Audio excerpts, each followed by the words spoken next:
Hi friends, मैं राज और आपका राज टीचिंग में स्वागत है। फ्रेंड्स, हमने पिछले वीडियो में संस्कृत साहित्य लेखिका का शुद्ध हिंदी अवतरण के साथ क्वेश्चन आंसर भी हमने कर लिया था। तो आज हम पंचम पाठा भारत महिमा को आज हम पढ़ने वाले हैं। इस पाठ में दोस्तों भारत की महिमा यानी भारत के महत्व, भारत के धरोहर के बारे में वर्णन किया गया है। तो आज हम इसको पढ़ने वाले हैं। आप अपने बुक, कॉपी, कलम निकाल लीजिए और अपने कानों में एयरफोन लगा लीजिए ताकि आवाज़ का नॉइज़ थोड़ा कम होगा और क्लैरिटी में सुनाई देगा। तो दोस्तों, अब हम इस भारत महिमा को पढ़ने वाले हैं और इसका शुद्ध हिंदी अवतरण इस पेज में आपको जो दिख रहा है, इस पेज में हम दोस्तों करेंगे। तो आइए पढ़ते हैं। पंचमा पाठा यानी पांचवा पाठ, पंचमा पाठा यानी पांचवा पाठ, भारत महिमा यानी भारत की महिमा, भारत महिमा यानी भारत की महिमा। तो वही लिखेंगे दोस्तों पहले कि पांचवा पाठ और यहाँ लिखा हुआ है भारत की महिमा, भारत की महिमा। ठीक है दोस्तों, आपको दिखाई दे रहा होगा। आगे पढ़ेंगे दोस्तों कि अस्माकं देशा भारतवर्षमिति कथ्यते, हमारे देश को भारतवर्ष भी कहा जाता है। तो वही लिखेंगे दोस्तों कि हमारे देश को भारत वर्ष भी कहा जाता है। आगे, अस्य महिमा सर्वत्र गीयते, इसकी महिमा सभी जगह गाई जाती है यानी बखान की जाती है। गाने का मतलब है दोस्तों कि बखान किया जाता है, वर्णन किया जाता है। तो वही लिखेंगे कि इसकी महिमा या महत्व लिखेंगे, यह महत्व का सभी जगह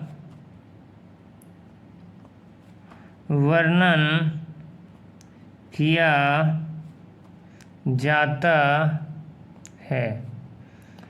आगे पढ़ेंगे दोस्तों। पाठस्मिन् विष्णु पुराणात् भागवत पुराणात् च प्रथमं द्वितीयं च क्रमशः पदम गृहीतमस्ति। इसमें लिखा हुआ दोस्तों कि इस ग्रंथ में, पाठस्मिन् मतलब इस ग्रंथ में पहला और दूसरा श्लोक क्रमशः, मतलब पहला जो है विष्णु पुराण से और दूसरा जो है भागवत पुराण से है ना। पद मतलब होता है दोस्तों कविता। तो जो ये कह रहा है कविता है, पहला वो विष्णु पुराण से और दूसरा भागवत पुराण से लिया गया है या अंतरित है दोस्तों। तो वही लिखेंगे कि इस, लिखेंगे दोस्तों, इस ग्रंथ में पहला और दूसरा श्लोक क्रमशः विष्णु पुराण से तथा भागवत पुराण से लिया गया है। अब दोस्तों आगे पढ़ेंगे, आगे क्या लिखा हुआ दोस्तों, अवशिष्टानि पद्याध्यक्षेण निर्मीये प्रस्तावितानि। इसमें लिखा हुआ दोस्तों, अवशिष्ट मतलब होता है जो बचा हुआ है, शेष श्लोक जो है, पदान देखिए लिखा हुआ दोस्तों, पदान, पद मतलब कविता यानी श्लोक, जो भी कर लीजिए, कविता श्लोक। कह रहा है कि अवशिष्ट जो श्लोक है ना, अवशिष्ट श्लोक अध्यक्ष इसमें देखिए अध्यक्ष ने छुपा हुआ है, कि जो बचा हुआ या जो अवशिष्ट मतलब जो शेष कविताएं हैं वह अध्यक्ष क्या है, अध्यक्ष के द्वारा रचित और प्रस्तावित है। तो वही लिखेंगे कि शेष कविता का मतलब हुआ दोस्तों, देखिए इसमें देख लीजिए, आप देख सकते हैं, देखिए 2 लाइन यहाँ है, मतलब दो पैराग्राफ यहाँ, एक यहाँ है, एक श्लोक यहाँ है, और एक श्लोक यहाँ और एक श्लोक यहाँ है।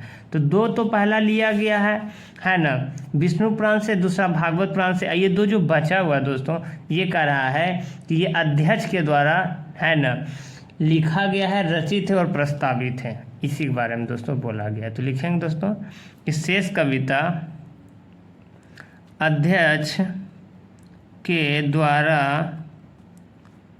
रचित और प्रस्तावित है। ठीक है दोस्तों, अब आगे बढ़ते हैं। भारतम प्रति भक्तिरस्माकं कर्तव्य रूपेण वर्तते।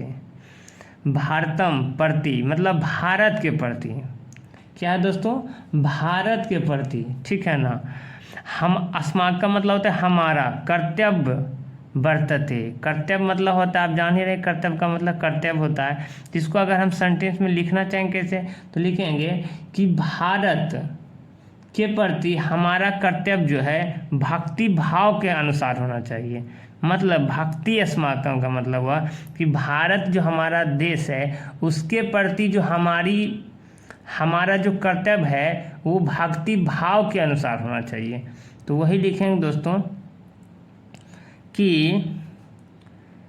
भक्ति, क्या लिखेंगे दोस्तों, भक्ति भाव के साथ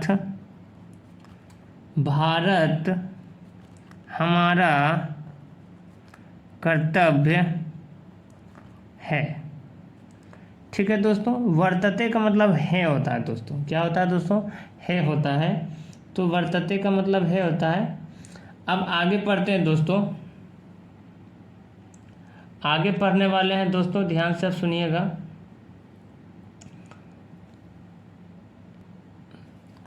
देखिए दोस्तों, ये है पौराणिकी, जैसा कि आप यहाँ देख चुके हैं विष्णु पुराणात, तो वही लिखा हुआ है पौराणिकी, मतलब पुराणों में ऐसा कहा गया है। विष्णु पुराणों में भारत के बारे में क्या कहा गया है, तो सुनिए दोस्तों।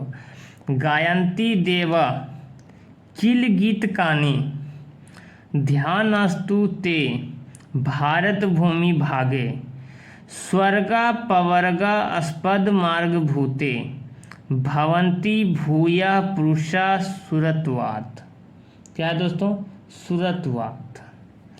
इसमें लिखा हुआ है गायन्ति देवा, देवा मतलब जान ही रहे हैं, देव होता है, भगवान होता है, यानी देव लोग गीत गा रहे हैं, देव लोग गीत गा रहे हैं।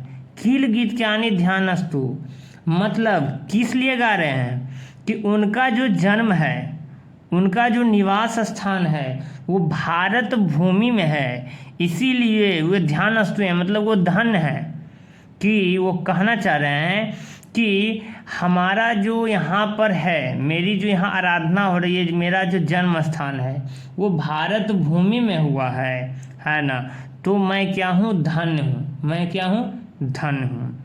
स्वर्गा पवर्गा स्पद मार्ग भूते भवंती भूया पुरुषवास्तुत्वात्।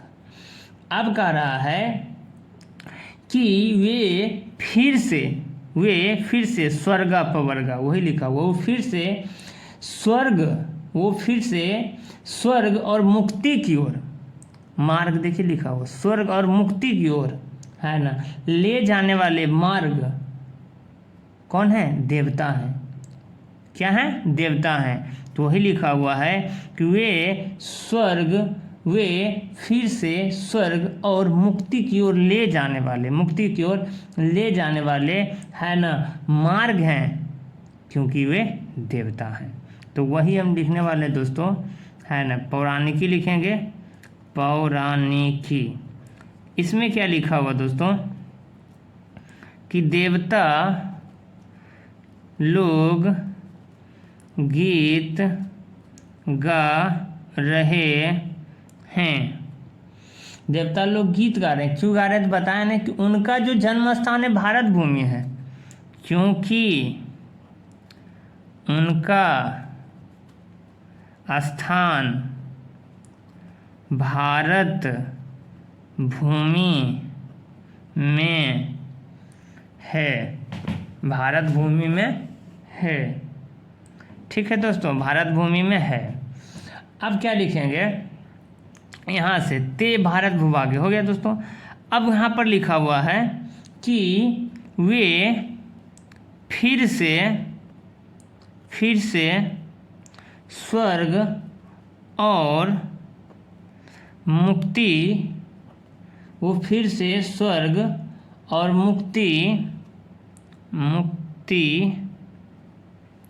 स्वर्ग और मुक्ति की ओर ले जाने वाले मार्ग हैं, क्योंकि वे क्या हैं? क्योंकि वे देवता हैं, भगवान हैं, क्योंकि वे देवता हैं या भगवान हैं। ठीक है दोस्तों, आगे बढ़ते हैं। चलिए आगे बढ़ते हैं। अहो अमीषाम किमकारी शोभनम प्रसन्न येषां स्वीदुत स्वयं हरि यजर्म लब्धम निरपु भारताजिरे मुकुंद से वौपीकम स्पृहाहीना। इसमें लिखा हुआ दोस्तों कि वे भारत भूमि में जन्म तो ले लिए हैं, उनका निवास स्थान तो है, तो अपने आप को क्या कर रहे हैं? अहो यानी ओह, वे कितना सुंदर काम कर रहे हैं। अमीषाम किमकारी शोभनम, शोभनम मतलब जान ही रहे हैं, शोभा के दृष्टिकोण से समझ जाइए, शोभा मतलब सुंदर। तो यहाँ लिखा हो कि अहो ओह, वे कितना सुंदर काम कर रहे हैं। शोभनम प्रसन्न येषां स्वीदुत स्वयं हरि, है ना, हरि स्वयं उनसे प्रसन्न है, हरि स्वयं उनसे प्रसन्न है ना। देखिए लिखा हो प्रसन्न येषां स्वीदुत स्वयं हरि, क्योंकि वे कितना सुंदर काम कर रहे हैं, क्योंकि उससे क्या है? हरि यानी भगवान खुद प्रसन्न है। क्यों प्रसन्न है भाई? तो सुनिए, ये जन्म लब्धम निरपु भारताजिरे, क्योंकि जिन्होंने भारतवर्ष में जन्म लिया है वे भगवान मुकुंद की सेवा के लिए बहुत उत्सुक हैं। तो इसी को हम लिखने वाले हैं दोस्तों, लिखेंगे ओह ओह वे कितना सुंदर काम कर रहे हैं, ओह कितना सुंदर काम कर रहे हैं। हरि स्वयं उनसे प्रसन्न है, उनसे प्रसन्न हैं, जिन्होंने भारत वर्ष में जन्म लिया है, वे भगवान मुकुंद की सेवा करने के लिए बहुत उत्सुक हैं। ठीक है दोस्तों, अब आगे बढ़ते हैं। ठीक है दोस्तों, अब आगे देखिए क्या है, देखिएगा आगे क्या है। आधुनिकी, दिख रहा होगा दोस्तों, दिख नहीं रहा है दोस्तों, कोई बात नहीं, हम इसको आगे बढ़ाते हैं दोस्तों, ध्यान से देखिएगा प्लीज। अब दिख रहा होगा दोस्तों, देखिएगा, आधुनिकी एवं निर्मला वत्सला मातृभूमि, एवं निर्मला वत्सला मातृभूमि प्रसिद्धम सदा भारतम वर्ष में तत्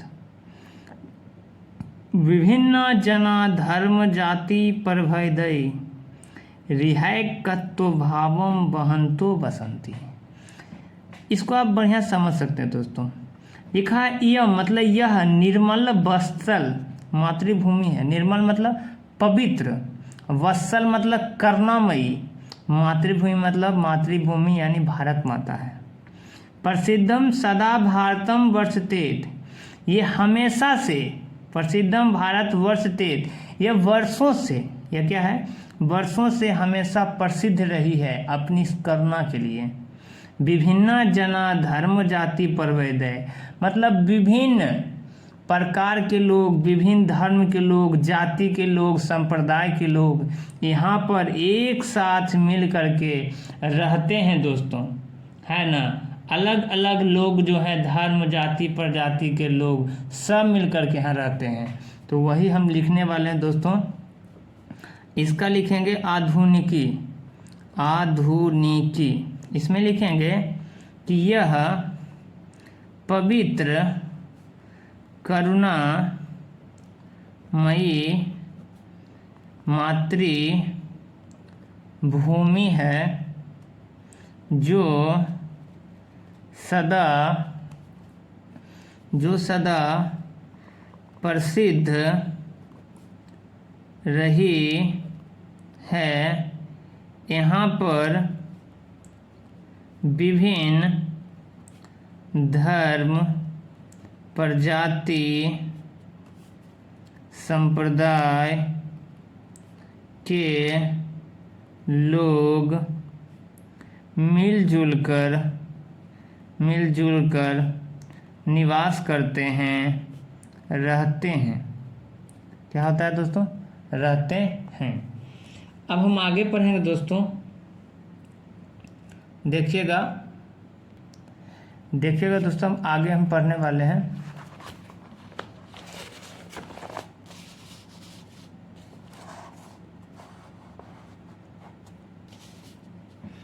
आपको दिख रहा होगा दोस्तों, क्या लिखा हुआ है, विशालाश्म दिया धरा भारतीय सदा सेविता सागरय रम्य रूपा वनय पर्वत निर्झरनय भयभूति वहनति भीरेशा शुभा चाप गाभी।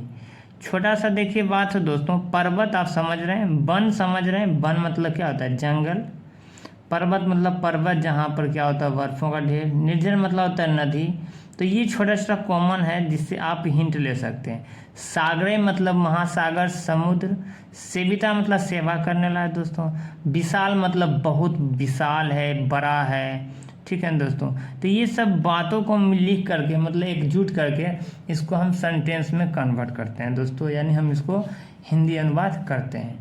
इसके बारे में क्या लिखा हुआ दोस्तों कि हमारा भारतवर्ष का जो है विशाल भूभाग है, हमारा भारत का, हमारा विशाल स्मृतिया लिखा हुआ, मतलब हमारा भारतवर्ष जो है विशाल क्या है, भूभाग है, जो सदा मतलब हमेशा, सागरे मतलब समुद्र, क्या होता है दोस्तों, समुद्र से युक्त है एवं सुंदर है, रम्य रूपा मतलब सुंदर रूप है।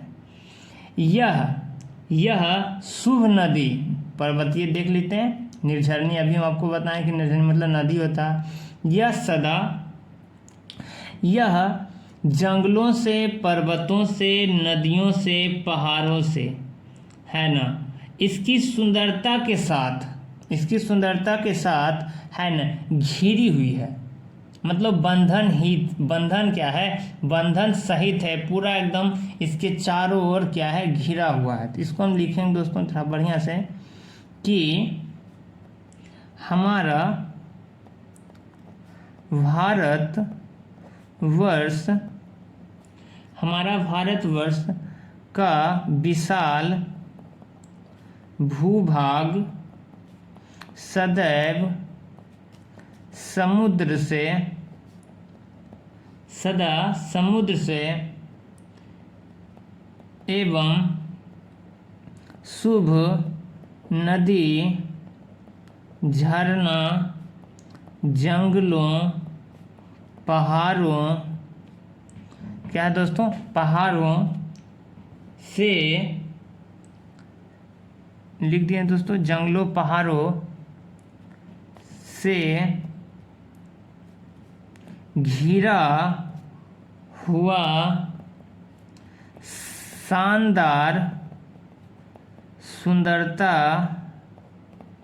वाला देश है। ठीक है दोस्तों, अब एक श्लोक और बचा हुआ दोस्तों, इसको हम पढ़ने वाले हैं।